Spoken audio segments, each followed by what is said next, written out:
Assalamu alaikum wa rahmatullahi wa barakatuh. Bienvenue pour cette nouvelle exploration à la recherche des échos de la sagesse.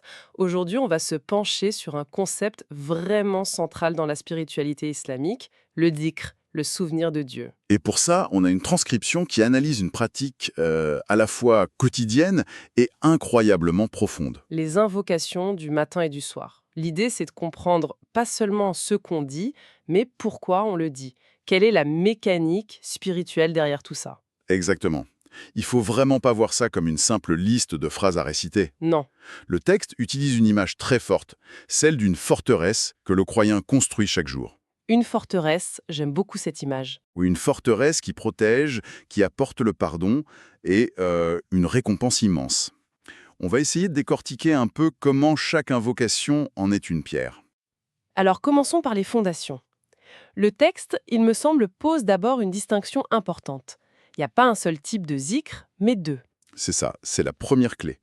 On a d'abord le zikr mutla, c'est-à-dire le souvenir absolu, non restreint. C'est-à-dire, C'est le fait de se souvenir de Dieu à n'importe quel moment, dans n'importe quelle situation. C'est la connexion permanente du cœur sans formule imposée. on pourrait croire que si c'est absolu, tout est permis. Mais le texte précise qu'il y a quand même un cadre, n'est-ce pas? Tout à fait. Il y a une discipline même dans le souvenir le plus libre. Le texte donne 3 conditions. Premièrement, les paroles doivent être appropriées, respectueuses. Logique. Deuxièmement, l'invocation ne doit rien contenir d'interdit. L'exemple typique, c'est d'invoquer Dieu via un intermédiaire. La relation doit être directe. Et la troisième condition est intéressante, je trouve. Elle nous dit en gros de ne pas inventer nos propres rituels en les rendant obligatoires. C'est un point essentiel sur l'humilité. On peut bien sûr formuler ses propres demandes, mais on ne doit pas élever une invocation personnelle au rang d'une invocation prophétique. C'est-à-dire en lui donnant un nombre de répétitions fixe et en l'enseignant comme si c'était la norme. Voilà, ça préserve la pureté de la transmission. Et c'est pour ça que la source cite le Coran, ceux qui, debout, assis, couchés sur leur côté, invoquent Allah. Et le hadith où Aïcha dit que le prophète se souvenait de Dieu dans toutes ces situations. C'est une connexion qui tisse le fond de notre journée. Précisément. Et en complément de ce dhikr absolu, on a le dhikr muqayyad. Le souvenir restreint, donc, celui qui est lié à quelque chose. Oui, le texte le divise en 3, lié à un temps, à un lieu ou à une situation. Et aujourd'hui, c'est le temps qui nous intéresse, avec les invocations du matin et du soir. La fameuse forteresse du musulman. C'est là qu'on y arrive. Alors, construisons-la, cette forteresse. Par quoi on commence? Le texte met en avant une formule qui semble être un peu la base de tout. Oui, subhanallah wa bihamdihi, 100 fois le matin et 100 fois le soir. On peut dire que c'est le matériau principal des murs. Et la récompense qui est y attachée est? Immense. C'est le mot. Celui qui fait ça viendra au jour du jugement avec la meilleure des actions, à moins que quelqu'un ait fait de même ou plus. Mais au-delà de la récompense, que dit-on vraiment? Subhanallah wa bihamdih. On le répète souvent, mais le sens profond. Alors, décortiquons. Subhanallah, c'est ce qu'on appelle le tenzi. C'est l'acte de déclarer que Dieu est absolument exempt de toute imperfection. Ah, c'est plus fort qu'une simple gloire à Dieu. Beaucoup plus. C'est une reconnaissance active de sa transcendance. Et wa bihamdih signifie « et par sa louange ». Donc on combine les deux. On déclare qu'il est exempt de tout défaut et on affirme qu'il possède toute perfection. Exactement. On vide la coupe de toute imperfection et on la remplit de la louange parfaite. Le texte rappelle que c'est la parole la plus aimée de Dieu. Donc on a les murs de notre forteresse. Ils sont solides. Maintenant, il faut une porte d'entrée, une manière de se présenter. Excellente image. Et cette porte, c'est sans doute l'invocation suivante, que la tradition appelle Seyyid al-Istighfar. Le maître de la demande de pardon? Le maître, c'est un titre fort. Pourquoi celle-ci et pas une autre? C'est justement sa structure qui en fait le maître. Ce n'est pas une simple demande, c'est un véritable protocole d'humilité qui nous apprend comment demander pardon. Et quel est ce protocole alors? On commence par le fondement de la foi. Ô Allah, tu es mon Seigneur, il n'y a de divinité que toi. C'est la base. La reconnaissance de la souveraineté. Puis, on définit sa place. Tu m'as créé et je suis ton serviteur. Ensuite, on affirme sa loyauté, mais avec une humilité incroyable. Comment ça? On dit « et je suis fidèle à ton pacte et à ta promesse autant que je le peux ». Ah oui, cette nuance. Autant que je le peux, Mastata. C'est fondamental. C'est pas une prétention à la perfection, hein. Pas du tout. C'est la reconnaissance de notre faiblesse. C'est un effort sincère.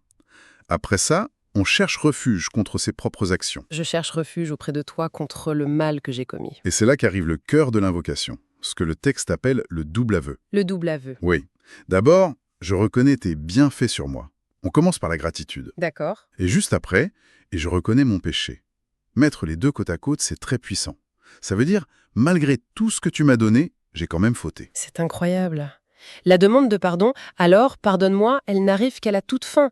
Tout le reste n'est que préparation. C'est une leçon sur l'art de s'adresser à Dieu. Et c'est pour ça que la promesse est si grande. Le paradis pour celui qui la récite avec conviction et meurt avant le soir ou avant le matin. On a les murs et la porte. Une forteresse a aussi besoin de gardes, de sentinelles. Ce serait le rôle des sourates protectrices, hein. C'est l'image parfaite. Les Mu'awwizat. On récite les 3 dernières sourates du Coran. Al-Ikhlas, Al-Falaq et An-Nas. 3 fois le matin, 3 fois le soir. Et le prophète a dit que ça te suffira contre toute chose. Une protection complète. Et elles ont des rôles complémentaires. Al-Ikhlas dit « Il est, Allah, l'unique ». Ce n'est pas une demande de protection, c'est une affirmation de l'unicité de Dieu. C'est l'étendard qu'on plante sur la forteresse. D'accord. Et les 2 autres? Al-Falaq, c'est la protection contre les maux extérieurs. Le mal des créatures, l'obscurité. C'est la garde qui surveille au-delà des murs. Et An-Nas, elle, se tourne vers l'intérieur, contre les insufflations, les doutes. C'est la garde qui patrouille à l'intérieur, pour s'assurer que l'ennemi n'est pas déjà infiltré. On a donc une protection à 360 degrés. Le système est complet. Le texte mentionne aussi d'autres invocations, comme une sorte d'arsenal supplémentaire. L'une d'elles est très simple, comme un bouclier. Oui. Bismillahilladhi la yadurru ma'asmihi shay'un fil ardi wala fis sama. Au nom d'Allah, celui dont le nom protège de tout mal. Et répété 3 fois, la tradition dit qu'aucune calamité soudaine ne peut nous atteindre. C'est le bouclier qu'on lève face à l'imprévu. Mais il y en a une autre qui m'a vraiment interpellée. C'est celle qui a été enseignée à Abou Bakr. C'est l'ordre des mots qui est frappant. Ah oui, je vois de laquelle vous parlez.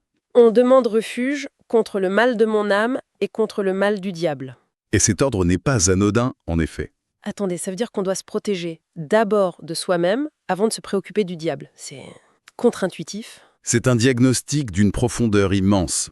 Le texte suggère que la racine du problème, ce n'est pas l'influence extérieure, mais la vulnérabilité intérieure de notre propre âme, notre nafs. Si notre âme est encline à l'orgueil ou à la colère, elle devient une porte d'entrée. Exactement. Combattre l'ennemi extérieur alors que la citadelle intérieure est en plein chaos, c'est une bataille perdue d'avance. Il faut d'abord sécuriser ses propres rangs. C'est un renversement complet de perspective. La fortification commence par l'introspection.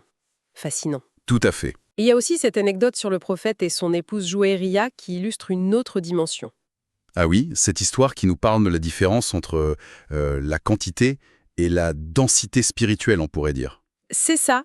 Le prophète la quitte après la prière du matin, et quand il revient bien plus tard, il la trouve toujours assise en train d'invoquer. Et il lui dit cette phrase étonnante.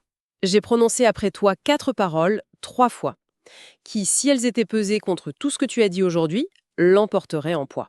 Et ces paroles sont Subhanallahi wa bihamdihi, adada khalqihi, wa rida nafsihi, wa zinata arshihi, wa midada kalimatihi. gloire et louange à Allah au nombre de sa création, à la mesure de sa satisfaction. C'est une façon de qualifier l'inquantifiable. C'est une louange compressée. Au lieu de compter une par une, on attache une seule louange à des concepts infinis que Dieu seul connaît. C'est l'efficacité spirituelle par excellence. Et cette idée d'efficacité, ça nous amène au dernier point du texte.